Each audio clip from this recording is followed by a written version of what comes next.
Salam damai dan sejahtera bagi kita semua. Hari Senin, 21 April 2025, Paus Fransiskus meninggal dunia. Kabar ini tidak terlalu mengejutkan mengingat penyakit berat yang dialaminya dalam beberapa bulan terakhir.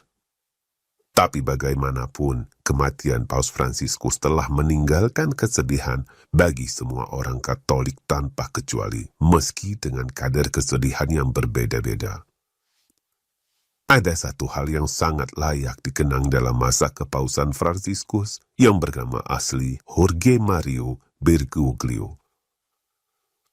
Melalui segala perkataan, perbuatan, maupun keputusan-keputusan kontroversial yang dibuatnya, Paus Fransiskus telah memberikan Gereja Katolik sesuatu yang tidak dapat diberikan para paus pendahulunya, yaitu wajah asli Konsili Vatikan II. Sebelum masa Paus Fransiskus, pandangan saya kurang lebih sama dengan kebanyakan orang Katolik. Saya memandang Konsili Vatikan II sebagai sebuah karya Roh Kudus yang berupaya memperbaharui Gereja Katolik. Segala perubahan yang terjadi di Gereja Katolik, entah itu baik atau buruk, selalu saya pahami sebagai bagian dari proses perubahan yang harus terjadi di Gereja Katolik untuk menjadi lebih baik sesuai dengan cita-cita Konsili Vatikan II. Bahkan kegiatan doa bersama semua agama di Asisi yang dipimpin oleh Paus Yohanes Paulus II pada saat itu saya pandang sebagai kegiatan yang sangat positif demi mewujudkan perdamaian dunia. Tapi setelah Paus Fransiskus menjadi pemimpin Gereja Katolik pada tahun 2013, segera pandangan saya mulai berubah. Beberapa tindakan dan pernyataan Paus Fransiskus di tahun pertama kepausannya sudah membuat banyak orang Katolik kebingungan memahaminya. Misalnya, tindakannya membasuh kaki non-Katolik pada perayaan Kamis Putih, pernyataannya bahwa orang ateis juga diselamatkan dan dapat masuk surga. Lalu Paus Fransiskus menyatakan dirinya percaya pada Tuhan, tapi bukan Tuhan Katolik, dan lain-lain. Itu semua memaksa saya mulai mencari tahu bagaimanakah pandangan Gereja Katolik yang sesungguhnya tentang masalah itu.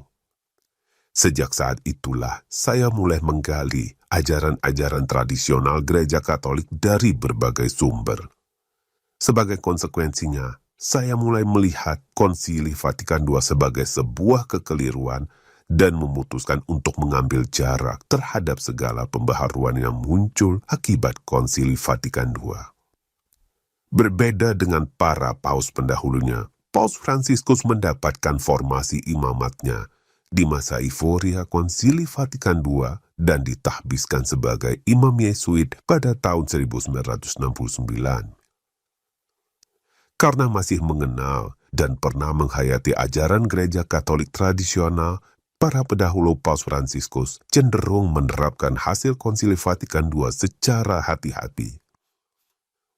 Akibatnya, kesesatan modernisme Konsili Vatikan II yang masuk ke dalam Gereja Katolik secara bertahap ini umumnya tidak disadari oleh sebagian besar orang Katolik. Tapi Paus Fransiskus yang merupakan seorang klerus hasil bentukan Konsili Vatikan II tidak begitu peduli pada ajaran tradisional Gereja Katolik. Baginya Gereja Katolik untuk manusia modern dimulai sejak Konsili Vatikan II. Dengan demikian segala perubahan yang dituntut oleh konsili harus diterapkan tanpa perlu mempertimbangkan ajaran dan tradisi Gereja Katolik sebelumnya. Ini yang membuat kepausan Fransiskus menjadi sangat berbeda dengan kepausan para pendahulunya. Bisa kita katakan Paus Fransiskus adalah Paus Konsili Vatikan II. Segala pernyataan, tindakan dan ajaran-ajaran yang dituangkan dalam berbagai dokumen seluruhnya sejalan dengan semangat Konsili Vatikan II yang terbuka pada perkembangan zaman. Selama 12 tahun, Paus Fransiskus telah membawa Gereja Katolik berubah secara signifikan untuk mengikuti semangat dan keinginan dunia. Lalu, apa yang sedang diinginkan dunia?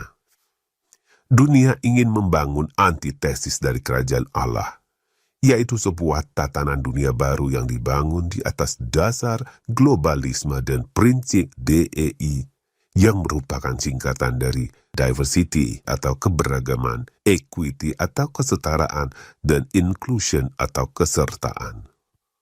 Itulah kerajaan antikristus yang sedang dirancang oleh musuh-musuh gereja untuk menggantikan kerajaan Allah.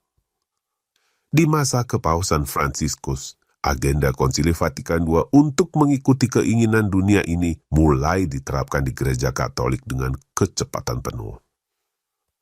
Melalui ensiklik Laudato Si, Gereja Katolik mengikuti semangat dunia yang sedang terobsesi pada pelestarian lingkungan.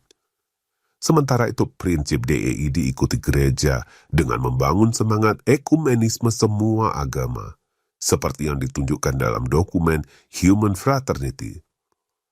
Juga melalui skandal Pachamama yang berupaya merangkul agama-agama pagan demi menjadikan gereja Katolik lebih inklusif sesuai prinsip DEI. Lalu pernyataan Paus Fransiskus di Jakarta dan Singapura yang mengatakan, semua agama adalah jalan menuju Tuhan, semakin menegaskan hadirnya semangat ekumenisme universal semua agama sesuai tuntutan DEI yang diinginkan dunia. Sementara itu prinsip DEI untuk merangkul gaya hidup menyimpang terlihat dalam sikap gereja Katolik yang semakin permisif terhadap gaya hidup LGBT dengan mengizinkan pemberkatan gerejawi untuk pasangan LGBT dalam dokumen Fiducia Supplicans. Upaya gereja Katolik modern mengikuti semangat dan tuntutan dunia hanya akan berhasil dengan baik jika bebas dari keterikatan pada gereja Katolik masa lalu yang ajaran-ajarannya tidak dapat berubah. Nah, upaya untuk melepas keterikatan pada gereja Katolik yang lama ini dilakukan Paus Fransiskus melalui motu proprio Traditiones Custodes dengan menetapkan Misa Novus Ordo sebagai satu-satunya lex orandi dan secara bertahap meniadakan Misa Latin tradisional. Dengan cara ini Paus Fransiskus menunjukkan bahwa gereja Katolik modern bukanlah kesinambungan dari gereja Katolik yang lama. Perubahan penting lainnya adalah dengan membangun prinsip sinodalitas dalam gereja. Hal ini membuat gereja Katolik yang sebelumnya bersifat hierarkis-monarkis sebagai cikal bakal kerajaan Allah menjadi semakin demokratis dan siap untuk selalu berubah sesuai tuntutan zaman. Semua perubahan tersebut membuat gereja Katolik modern menjadi sangat berbeda dari gereja Katolik yang lama. Singkatnya, Paus Fransiskus berhasil melakukan perubahan radikal sesuai semangat Konsili Vatikan II yang menjadikan gereja Katolik modern sejalan dengan semangat dan keinginan dunia. Tapi Rasul Yakobus sudah mengingatkan kita, hai kamu, orang-orang yang tidak setia, tidakkah kamu tahu bahwa persahabatan dengan dunia adalah permusuhan dengan Allah? Jadi barang siapa hendak menjadi sahabat dunia ini, ia menjadikan dirinya musuh Allah. Yakobus bab 4 ayat 4. Nasihat Rasul Yakobus ini menyadarkan kita bahwa gereja Katolik modern yang sesuai semangat Konsili Vatikan II dengan bersahabat dan mengikuti keinginan dunia ternyata justru membuatnya memusuhi Tuhan. Itulah gereja Katolik modern yang merangkul dunia dan telah mengkhianati Tuhan Yesus Kristus sang mempelainya. Keadaan gereja Katolik modern ini tepat seperti yang disimbolkan dalam kitab Wahyu sebagai perempuan pelacur. Tuhan sudah mengingatkan kita untuk meninggalkan perempuan pelacur tersebut, yaitu gereja Katolik modern yang telah memilih untuk menjadi milik dunia. Pergilah kamu, hai umatku, pergilah daripadanya, supaya kamu jangan mengambil bagian dalam dosa-dosanya, dan supaya kamu jangan turut ditimpa malapetaka-malapetakanya. Sebab dosa-dosanya telah bertimbun-timbun sampai ke langit, dan Allah telah mengingat segala kejahatannya. Wahyu bab 18 ayat 4 hingga 5. Tuhan menghendaki kita keluar dari gereja Katolik modern yang tidak setia dan memilih menjadi sisa umat seperti yang sudah dinubuatkan oleh Rasul Paulus. Roma bab 11 ayat 5. Yaitu gereja Katolik yang masih setia berpegang pada ajaran iman para rasul dengan menolak segala pembaharuan Konsili Vatikan II. Itulah gereja Kristus yang tanpa melaluinya tidak seorang pun dapat memperoleh keselamatan. Paus Fransiskus dengan berbagai perubahan radikal yang dilakukannya telah membuat banyak orang mulai sadar bahwa gereja Katolik modern bukanlah gereja Kristus. Gereja Katolik modern adalah perempuan pelacur dalam kitab Wahyu.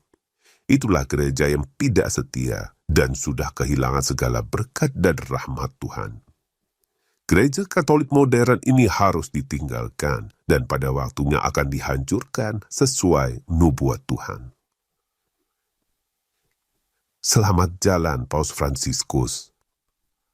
Terima kasih telah membuat kami sadar akan kondisi gereja Katolik. Terima kasih telah menunjukkan wajah asli yang merusak dari Konsili Vatikan II, sehingga kini kami memilih untuk menjadi bagian dari sisa umat Katolik yang berpegang teguh pada ajaran iman para rasul dan menolak segala pembaharuan Konsili Vatikan II. Viva Christo Rei.